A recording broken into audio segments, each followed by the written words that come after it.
Oh boy, we've got a lot to unpack here.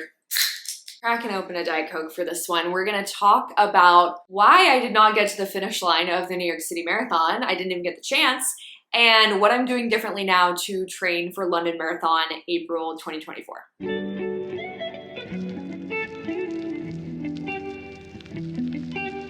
Hello everyone and welcome back to my channel. If you don't know, I am Vicky. I'm 25 years old living in New York City, sharing all things running, lifestyle, travel, and everything in between. But today we have a very important topic to discuss. It is currently the end of January and we are less than 13 weeks out from the London Marathon, and I'm coming off 4 months of being out with a stress fracture from when I was training for New York City Marathon last fall and had to pull out for injury. And that is the very quick and dirty way of putting that story out there. I have a much more in-depth story kind of on my TikTok and Instagram, but TLDR is I got injured with a stress fracture, been out for 4 months, and now I'm training for London, and we're gonna talk about what I am doing differently this training cycle compared to New York City. I have an entire New York City Marathon training series up here that ended with me crying on the internet about not being able to run the race. And now we're gonna reflect on that, and then I'm gonna tell you guys what I'm doing differently. And if you're looking to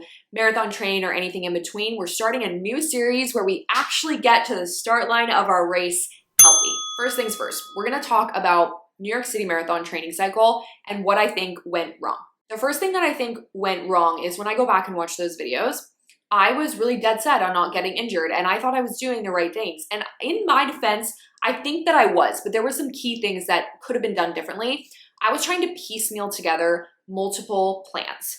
And this time around, I'm picking and sticking to one plan that I think is going to work for me. And with that plan, I was running 5 days a week. Now, 5 days a week to build up my mileage was really helpful because I had an extra day in there to get to the mileage that I wanted to be at. But ultimately, I don't think that 5 days was an appropriate amount of time. I'm going to be switching to 4 days a week.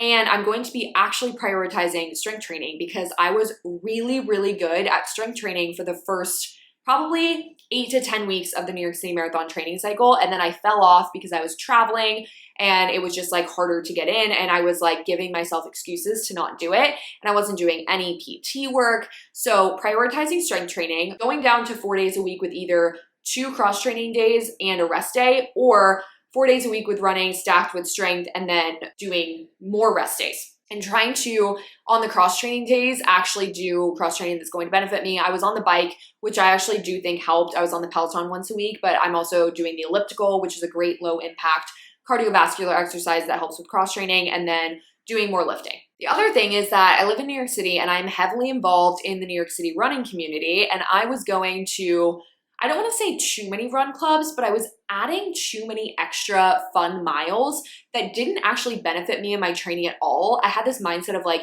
oh, well, more miles just means higher mileage, which means it's going to be easier come race day. But at the end of the day, you need to be strategic in the miles that you're running. And I just don't think that running an extra 2 miles home when I could have just taken the train and omitted the extra force and pounding of pavement on my body would have been better. But you get really caught up in the running community, and I wanted to be with my friends, and my friends were running, and I thought it was all good and fun because I was just increasing my mileage. But inherently, I was just doing too many fun additional miles that were not a part of my training plan. And last but not least, fueling. Fueling is something that I figured out too late in the training cycle. It wasn't until about a month before I got injured that I actually felt like I'd figured out my fueling plan and what my body actually needed to feel good.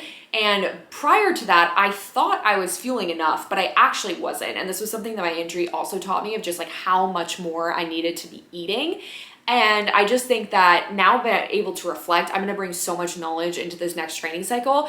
But I was like, gosh, I'm kind of hungry, I'll eat later. And it's like, no, I need to be eating pretty much constantly and keeping my body nourished, and then also figuring out how to fuel on a run. I have an entire video about nutrition on a run, and I was testing out different gels, and I finally felt like I was getting into the groove of it and it was actually working, and then it was too late. Okay, so now that we've gone over all of the things that went wrong and what didn't get me to the start line, we're gonna go over the things that I am now doing differently to train for London, and I've already started doing that I'm seeing huge benefit from. So like I said, I was hodgepodging together a training plan that was just like too many things going on at once. And I was like, oh, I'll pull this from this plan and this from this plan. We're not doing that. I'm sticking to one plan. I am training with the Endorphins Running Community 365 program. It's in beta right now, so it's not like super accessible to everybody, which I understand is like kind of annoying. If you guys want to see it, I will put more details in the description below. It's an incredible program once it's fully built out. I will like insert what the beta program looks like right now, but there is a marathon plan that's in there. And then I basically just talked to the coach that heads up this program, and we adjusted it a little bit to be able to factor in me being on the Ultra G a couple of days a week. But I'm super excited to just have one consistent plan. I think it's going to be hugely beneficial. I have been doing a lot of running on the Ultra Gravity Ultra G treadmill at Finish Line Physical Therapy in New York.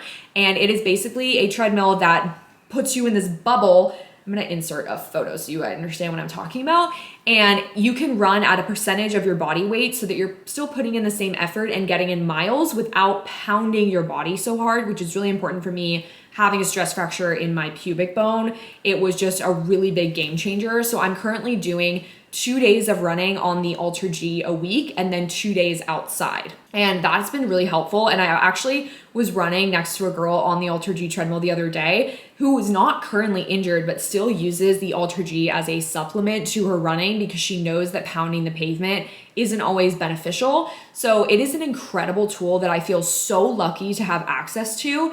And if there's anyone that is out there that's looking for more information, I know I can recommend Finish Line in New York, but I'm sure there are other places out there. I'm just really thankful to have access to it. And so that's kind of the schedule. And then on the days that I am not running, which is Tuesdays and Thursdays, I essentially do a cross training for at least an hour, whether it's on the bike, the elliptical, or the stair stepper. And then I am actually doing all of my strength training, which has been unbelievably helpful already. And when I say strength training, it's a mix of what my PT has given me for mobility and strength training exercises specific to my injury, while also following what's part of the Endorphins program on the strength coach side of lifting and just doing that regimen. And I have seen so many benefits. I feel so much stronger. I can this sounds insane, but I can literally feel that my bones are stronger.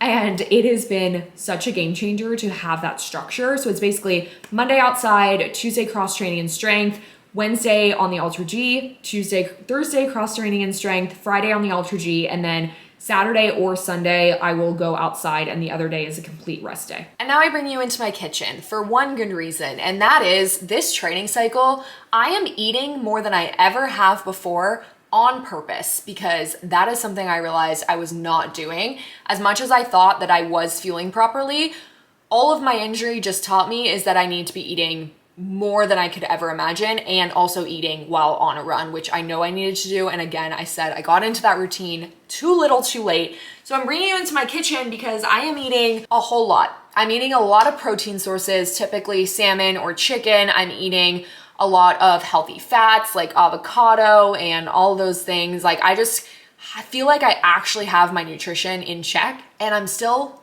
very much enjoying all of my favorite things like sweets and ice cream. This is my current fixation, is Ben & Jerry's fish food, and you can enjoy all the things that you want while still training, but this is a constant in my freezer along with the rest of the actual things that are quote unquote good for you. Just this has got to be in here. And this is what the rest of my pantry kind of looks like. It's just a bunch of gels that I've been trying out. I've got UCAN, I've got Science and Sport, I have BPN, I have Honey Stinger, I have Goo, I have all the things, all the brands, and I'm trying them all. I've also been obsessed, none of this is sponsored by the way, I've been obsessed with the Element electrolytes. I love the watermelon salt and the orange salt. And then also I have been taking the Clean Simple Eats greens for so long. And then I also use the Clean Simple Eats protein powders in my Ninja Creamy that I also love. And that's the only protein that doesn't bother my stomach. So I'm just literally consuming things at all times. And it's really fun actually. And then the last couple things I will say is I am not getting in my head about pacing. I found myself at the end of New York City kind of saying to myself, I just wanted to finish the race. And then as I got closer to the goal, I was like, wait, I think I could do it in this time, or I could push it to this time. And I just want to be really clear that I know that I'm coming off an injury and I have no time goal going into London. And I said that about New York, and I don't know if I truly meant it. And this time I really do mean I just want to cross the finish line of this race healthy, and I don't really care what time it's in. And so I think as much as I was saying that last time, I don't know if that was true, but I can tell you right now it's true for this one because I'm just so excited to be out there running and crossing the finish line healthy. So I will not be caring about my paces, and I will also be continuing to prioritize the recovery that I was doing during New York training, because that is something that I thought I did really, really well. I'm the queen of sleep. I'm the queen of Therabody, Hyperice boots, 8 Sleep, Aura rings. I love all the data and insights, and I continue to prioritize sleep and recovery along with nutrition. So that is something I actually thought I did pretty well, and I will be bringing that with me into London. And I think that is it for right now. I'm gonna be continuing this marathon training series. I'm gonna be doing a week in my life of what it looks like to train while coming off of an injury and all of those things. And I will keep you up to speed on what I'm eating. I might do some sort of like what I eat in a week, not necessarily in a day, just to continue fueling and what I'm bringing on a run. But if you would like to see any specific video, please comment down below. I'm more than happy to talk about anything, and I love sharing this journey with you all because you guys have been through it with me, especially with this injury, and I appreciate all of the support that I've had through the past few months, and I'm just so excited to get out there in London. So with that, be sure to hit the notification bell so you do not miss the next video. I am all over TikTok and Instagram if you want to follow me there, and I will see you very soon.